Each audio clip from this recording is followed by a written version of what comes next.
The night Asha is thrown into the rain, broom still in her hand and one tattered bag on her shoulder, feels like the end of everything. She walks toward the neon of Sanaa Market cold and furious, when a black SUV stops and Kamau Bahati steps out, shields her from a drunk landlord and gives her a clean blanket. A street vendor's shaky phone catches that small kind act and by morning the clip is everywhere. Hashtags explode, strangers send flowers, TV anchors replay Kamau's sideways smile, and Asha wakes to messages that pull her between pity and suspicion. Offers come like waves. Stylists and glossy magazines want her, charity managers call to help, people who never knew her name want interviews. She sits in silk and learns to look calm for cameras while the old hurt tightens behind her smile. At the presidential villa, panic spreads. Advisors worry about optics, opposition activists smell opportunity, and rumors say everything from staged charity to political plotting. Behind closed doors, Kamau tries to protect her with money and promises that sound like rescue. Asha feels the pull and the price. Then her past stirs. A creditor from her village appears with a letter about unpaid debts and a photograph ties her to a radical tenant organizer. Hackers and tabloids twist things further with doctored images and leaked audio. Death threats and fake charity pages follow. She realizes the most dangerous thing is attention. So she makes a bold move on live television that flips the story. The country watches as she decides between a gilded life or using the spotlight for others, and the final image leaves everyone arguing and changed. By dawn the little shaky phone clip has become a roaring, impossible thing that changes Asha's life overnight. The hashtag blanket for Asha spreads across feeds like sunlight through clouds. People clip it, remix it, turn it into jokes and threads and long posts. A morning anchor in Marembe City plays Kamau's sideways smile until viewers call the station to argue about what it means. Comedians riff on the blanket. Commentators ask whether it was real kindness or a staged moment. Asha wakes to her phone buzzing so loud she can hardly hear herself think. There are messages from strangers saying they love her, messages accusing her of lying, job offers, invitations to talk shows, and a florist left a bouquet at her gate with a note that says, "You are seen." A man with a camera waits on the street and asks, "Can you tell your story?" She has lived a life of small moments that no one noticed. Now every small thing is a headline. People give her a name she never asked for. Some praise her like a hero. Others push doubt like a cold wind. The internet makes her into a symbol and a meme in the same breath. Overnight she is both a woman who froze in the rain and a face that stands in for everything people feel about power and mercy and shame. Strangers write essays about her courage and strangers invent conspiracies about her motives. Old friends call and sound different on the phone. A distant cousin wants money. A page pops up raising funds that is not hers. A lot of messages say, "Be careful." A few say, "Come speak at our event." Stylists and agents arrive with offers that glint like new coins. Cameras ask her to wear silk and smile. They teach her how to sit for a photograph. She practices a look that says strength without anger. She learns to answer the question, "How did you feel?" while her chest still feels tight from the night before. The attention makes her dizzy and a part of her wants to run away and hide where no one can film the way she eats or sleeps. But she also feels power she has not known. For the first time people ask what happened to the people who live behind the markets and the roofs with holes. Reporters follow those questions. Activists notice. The clip moves from being a moment of private kindness to being a public mirror. In comment threads people argue about Kamau more than about Asha, and that itself becomes a headline. Memes make her laugh sometimes and make her furious other times. Each notification is a small test. Each interview is a choice about what name she will take for herself. As the day rolls into night, she sits alone with the blanket around her shoulders and reads messages that try to tell her who she is. She feels the shape of her life shifting. The world has decided to watch, and she has to decide what it will see next. Offers come at her like a sudden rain. Calls, messages, cars waiting at her gate. People promise help and some promise money if she will say the right thing on camera. A glossy magazine asks for a cover shoot and a team from Kijani House arrives the next day in a car that smells of new leather. They wrap her in silk and fit her with shoes that feel strange and heavy. A woman with a calm voice teaches her how to sit so the light hits her cheekbones just so. Another man adjusts the blanket into something elegant and tells her to think of strength when she smiles. They hand her a cup of tea and speak about causes and visibility like they are naming flowers. Stylists make small miracles with clothes and hair, and for a moment Asha feels clean in a way the rain never let her be. Cameras click. Makeup hides the dark circles but not the ache that lives under her ribs from being pushed out into the street. Charity managers call with promises to build houses and start programs. They speak fast and use words like partnership and sustainability. One offers to make her the face of a campaign and another sends a contract thick with legal pages. People she has never met suggest a new name for her brand. Stylists teach her how to laugh on cue and producers give her lines to practice in a mirror. Everyone watches. The public watches the change like a live broadcast. Some people cheer. They like the idea of a real-life Cinderella. They post before and after photos and cry emoji fall down the comments. Others scoff and write that it is all staged, that silk cannot wash away the system that throws people out in the rain. They accuse the wealthy of buying redemption with designer scarves. Between the cheers and the accusations, Asha feels pulled in two directions. She wants to say yes to help that could mean a steady roof, school fees for her brother, a real bank account. She also feels the tug of dignity and the fear of becoming a pretty picture someone else owns. Her cousin Bako calls and asks the hard questions. He does not like the photographers and he does not trust the smooth men with contracts. A fake donation page springs up and she learns how quickly the internet can steal good intentions. Each interview, each shoot, each dress is a test. Her face is on billboards and online banners, and strangers touch the image like it is a talisman. With every click the story grows hotter and easier to twist. The makeover gives her power and it gives her new chains. She learns to sit with cameras and to keep the ache behind a polite smile while she decides which offers to keep and which to push away. The country watches and shares and argues, and somewhere between the silk and the rain she tries to hold on to the person who walked out of Karango Heights with a broom in her hand. Inside the marble halls of the presidential villa the video feels like a cold alarm. Advisors gather in small rooms and speak in tight voices about optics and damage control. Aides move faster than usual, sending bullet points and memos, worrying that a single clip can change votes and markets overnight.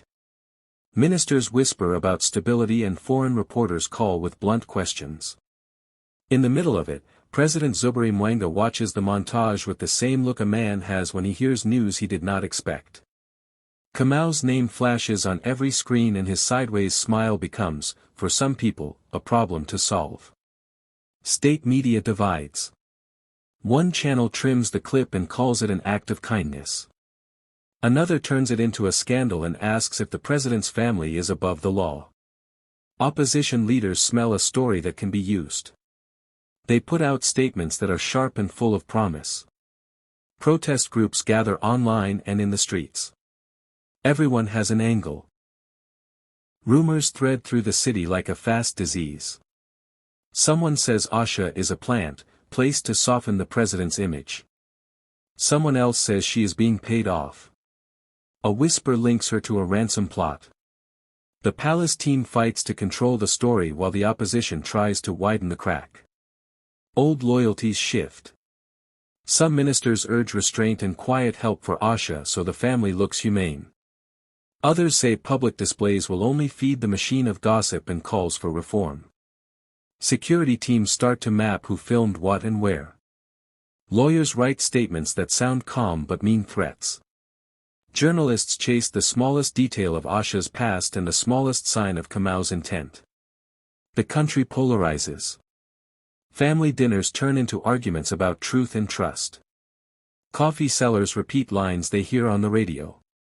Asha becomes more than a single person in the rain. She becomes a symbol that pulls at every side of the country. People who never crossed paths with her speak as if they know her life. The president's advisors see risk in every headline and possibility in every hashtag. For some, the moment is a danger to the state. For others, it is a chance to demand change. The palace tries different voices. It drafts gentle apologies and harder denials. It calls old allies to measure support. Outside, activists plan rallies and small groups gather to demand protection for tenants. The story stops being private and starts being a contest. Control of the narrative becomes a kind of power struggle. Each side pushes its version faster than the other. In this tug-of-war, Asha is pulled into making choices she never asked for and replaced in the conversation by what people want her to mean. The clip that began as a single act of warmth now spins a whole nation into motion. Kamau and Asha find themselves alone in rooms full of other people, and that is when the hard parts begin. He comes with offers that sound like rescue.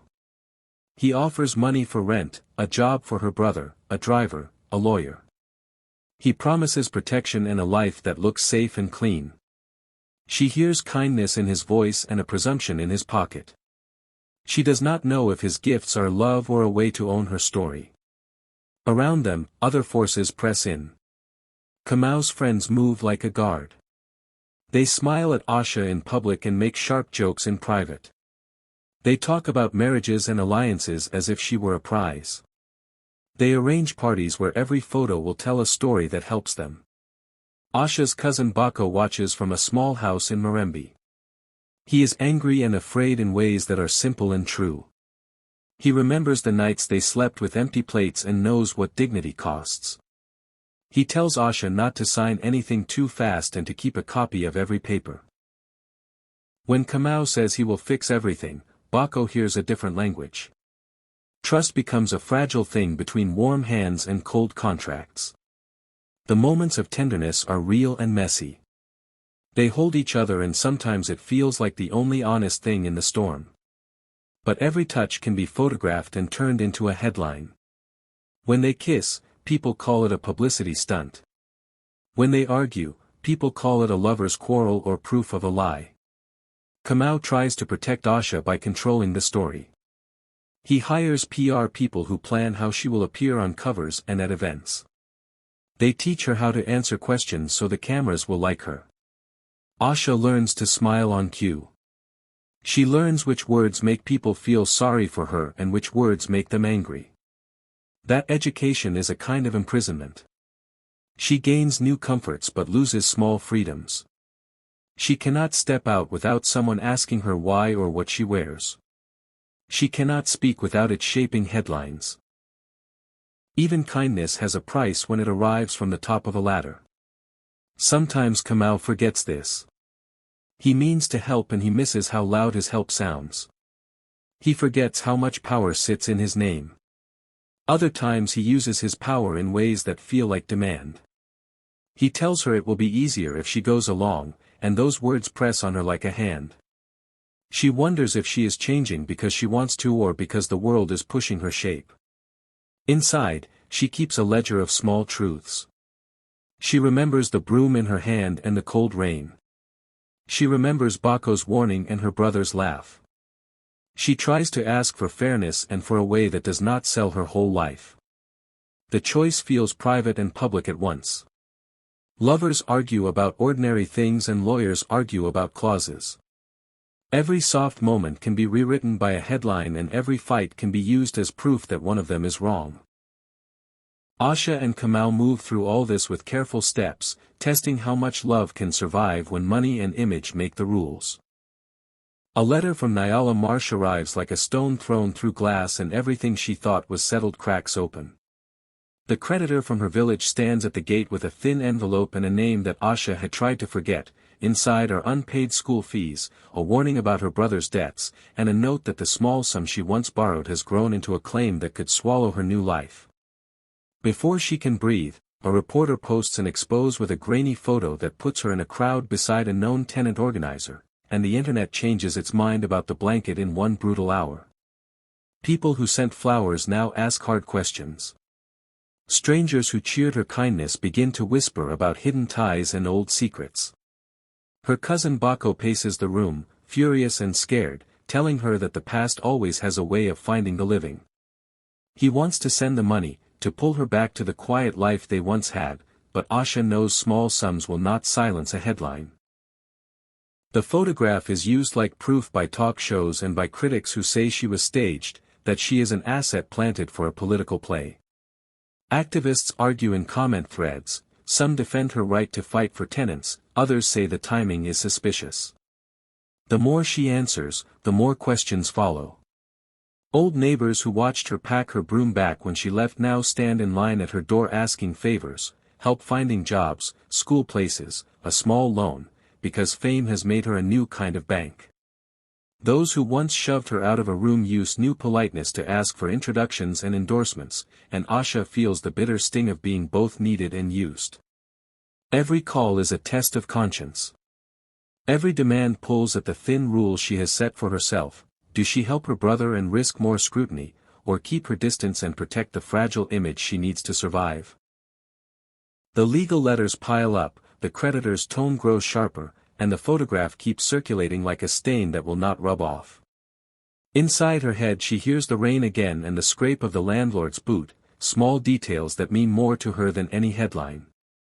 She remembers the faces in Nyala Marsh who stayed away when the chips were down and now expect favorites because the world has given her a stage. The city becomes a pressure cooker where loyalty and shame are measured in shares and comments.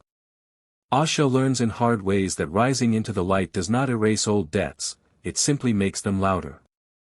She must decide whether to pay for the past with the freedom of her future, and that choice feels heavier than any blanket. A week after the blanket clip, the story turns poisonous. Someone leaks an audio clip that sounds like Kamau talking about buying influence. A tabloid posts a doctored photo that puts Asha at a private party she never attended. Overnight the timeline fills with accusations, secret marriages, hidden bank accounts, staged charity moves. People share the worst versions first and ask questions later. Streets fill with two kinds of crowds. One group holds signs calling for justice and for Kamau to be held to account. Another group chants that Asha is a fraud and that the whole thing was a show. Influencers pick sides and the arguments split into mobs and into missionaries who preach truth. Kamau's name is dragged into every angry thread. Old enemies of the president call for hearings. Asha wakes to messages that make her stomach drop. There are death threats and fake charity pages using her face to collect money. Scammers try to sell limited edition blankets. Her phone rings and she covers it with both hands because every new sound could be danger. The palace sends quiet denials while lawyers write stern letters. The tabloids add fuel and the web eats it. Every lie is amplified and every correction is a whisper. Asha learns quickly how attention works as a weapon. She sees how one lie can drown 1,000 truths. At first she answers every accusation, but each response brings 10 more. Then she decides to change the game. Instead of defending herself in private, she uses the same stage that spread the lies. She goes live on a simple platform with no makeup and no glossy team. She shows the real receipt from the school fees she once paid. She invites a teacher from Nyala Marsh to speak. She posts the original unhacked video with timestamps and a clear voiceover that points out what was altered. She calls out the fake charity pages by name and shows proof they are scams. The move is raw and small and real. People who wanted to believe the worst begin to listen because they can see the evidence. The palace cannot ignore the shift and pundits who loved the scandal must react to the facts. Kamau is forced into a quieter posture and his circle scrambles. The mobs do not vanish but they splinter. The death threats do not stop, but some of the fake pages are shut down and a few donors come forward to fund real help. Asha feels exposed and brave at the same time. She learns to bend attention instead of letting it bend her. The scandal still burns but it changes shape. What started as a lie becomes a test of who controls the story. In answering, Asha does something that surprises many, she turns the fire outward and asks for help for others, not charity for herself. That choice forces palace and pundits to follow, and the country watches to see if a viral scandal will end in ruin or in real repair. The hearing is loud and bright like a storm made of cameras, and Asha walks into it knowing every step will be replayed 1,000 times. The room is half court and half show. Reporters sit with pens poised, politicians sit with faces ready, and the public watches on screens that feel as close as a mirror. Someone reads a long paper that names deals and duties. Lawyers ask sharp questions and activists shout for real change. Kamau sits nearby with a look that says he will try to fix everything for her. They offer her a contract that smells like gold and rules. It promises a life with safety, wealth, and a title that will put her beyond the reach of the streets. It also asks her to keep certain things quiet. Across from her a list of promises waits: a foundation to be started in Nyala Marsh, homes built, schools opened, a fund that will carry her name. The crowd leans in. For a moment she hears the rain again and remembers the broom in her hand. The choice is sharp and simple in its truth. If she signs, she gets power that comes with strings. If she refuses and uses the spotlight to build a foundation on her own terms, she risks losing the money, the protection, and the easy ending that the world would like to give her. If she walks away, she keeps her freedom but gives up a chance to change things fast. Her voice shakes once and then steadies. She thinks of her brother, of Bako, of the children in Nyala Marsh, and of the woman in the clip who only wanted a blanket. Then she speaks. What she says is not a speech learned in a studio. It is short and true. She rejects being a prize or a pawn. She asks for a clear plan to build schools and to protect tenants, and she asks that decisions be public and led by people from the communities that need help. The room goes quiet as if the whole country is holding its breath. Cameras freeze on her face. The image spreads across feeds and becomes a new kind of verdict. It is not the fairy tale everyone wanted, and it is not a neat ending. It is the start of something harder and real.